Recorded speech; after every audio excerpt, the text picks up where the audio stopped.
ensemble de bastides adossées à des collines, c'est aussi un domaine viticole, un château. Lui, c'est Marc Foncé, le propriétaire du château Saint-Estève-du-Chaux, situé sur le massif du même nom, au nord d'Orange. Le massif du Chaux, quelles sont un peu les particularités de ce terroir?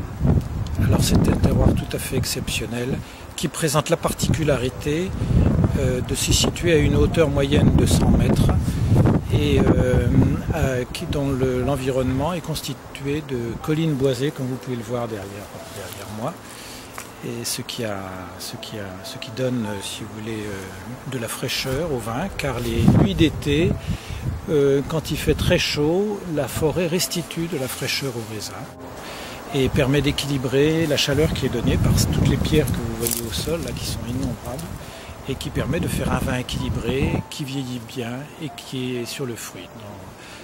La dominante est ce caractère fruité tout en ayant du corps et des tanins fins. Le château Saint-Estève-du-Chaux est un écrin protecteur pour 57 hectares de vignes qui s'étendent sur les communes de Huchot, Sérignan et Mondragon. C'est aussi une propriété familiale depuis le début du XIXe siècle. Sous l'impulsion de Gérard Francé, le château a connu un bel essor dans les années 1950. Son fils Marc poursuit aujourd'hui l'œuvre du père en militant pour la reconnaissance d'un terroir classé en AOC Village depuis 1983.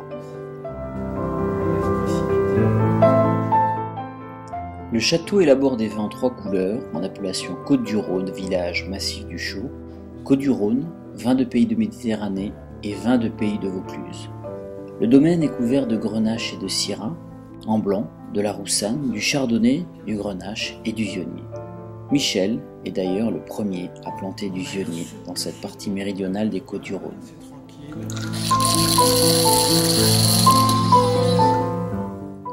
Le vignoble est en conversion biologique et pour la première fois en 2009, les vins du château porteront le label EcoCert. Comment vous vous situez par rapport aux autres appellations villages des Côtes-du-Rhône? Est-ce que vous avez encore une image à consolider? Vous avez encore une réputation à construire? Comment vous analysez la situation? Je crois que le vin, la qualité des vignerons et la qualité des vins imposera d'elle-même l'image du massif du Chaux. Le massif du Chaux est parmi tous les Côtes-du-Rhône villages à nom géographique celle qui a le plus petit rendement de tous les villages.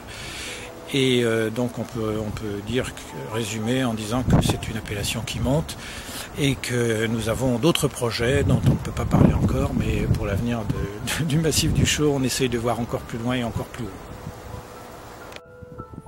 De la finesse, du fruit des notes confiturées, à Saint-Estève comme dans tout le massif du Chaux, le vin a du caractère et le charme d'un authentique Côtes-du-Rhône.